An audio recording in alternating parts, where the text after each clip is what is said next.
সেদিন গিয়েছিলাম এক বান্ধবীর বাসায় দাওয়াতে কেরানীগঞ্জ। কেরানীগঞ্জ যেন শহরের মাঝে এক টুকরো গ্রাম। বাসার চারিপাশ ঘুরে ঘুরে দেখছিলাম, ওদের রান্নাঘর একটা বাহিরে, ভিতরেও আছে। তো বাহিরের রান্নাঘরে মাটির চুলা।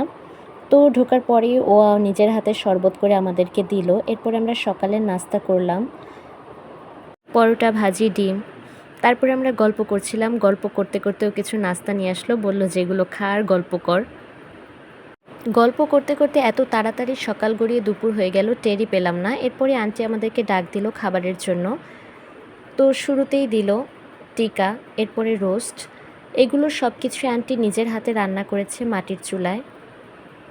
মাটির চুলায় রান্না করলে বোধহয় খাবারের স্বাদ একটু ভালোই হয় আমার কাছে। এখন তো মানুষ গ্রামেও মাটির চুলায় তেমন রান্না করে না, তো কয়েক বছর পরে আমি মাটির চুলায় রান্না খাচ্ছি আমি জানি না। এরপরে আন্টি একটা চাটনি দিল, এটা হচ্ছে এই বাসায় আন্টির হাতের স্পেশাল চাটনি।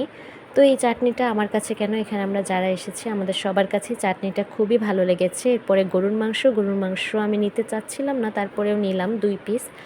তো গরুর মাংস আমি হচ্ছে তেল চর্বি ওই রকম পিস দেখে নিলাম। এরপরে আমরা বিকালবেলা ছাদে আসলাম। ছাদে আসার পরে আমরা দেখছিলাম চারপাশে এত গাছ। তো এটা দেখলাম আমড়া গাছে থোকায় থোকায় আমড়া ঝুলে আছে। শহরে তো এটা এরকম দেখাই যায় না, তো দেখে আমার কাছে এত ভালো লাগছিল। তারপরে পুরো ছাদ ঘুরে দেখছিলাম। এরপর এখানে ছিল ডাব গাছ, নারকেল গাছ আর কি। তারপরে পেয়ারা গাছে অনেক অনেক পেয়ারা। তো এই পেয়ারা নাকি পাকার পরপরই পোকা ধরে। তো আমরা বললাম যে কিছু পেয়ারা নামা, আমরা খাই। এরপরে আমরা দেখলাম যে ছাদে একটা ডালিম গাছ, ডালিমও হয়েছে। শহরের চারপাশে যদি এরকম সবুজ থাকে তাহলে মনটা ভালো হয়ে যায়। পূর্বা আমড়া গাছ থেকে আমড়া ছিঁড়ছে, যেহেতু ছাদে রেলিং নাই তো পাশে গিয়ে ছিঁড়তে হচ্ছে। আমার খুবই ভয় করে নিচে তাকালে, তাই আমি কোনো গাছ থেকেই কিছু ছিঁড়ি নাই, ওরাই ছিঁড়ছে। কিন্তু আমার খুবই ভয় করছে। এরপরে আমরা তিনটা আমরা পেড়েছিল, একটা নিচে পড়ে গেছে আর 2টা এরপরে হচ্ছে এখান থেকে পেয়ারা পারছে। তো গাছ থেকে এরকম পেড়ে না ধুয়ে খাওয়ার একটা মজাই আলাদা।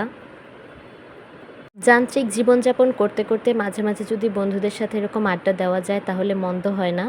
মনের সব গোপন কথাগুলো বলা যায়, এতদিন ঘটে যাওয়া সব কাহিনী বলা যায়, মনটাকে হালকা করে নেওয়া যায়।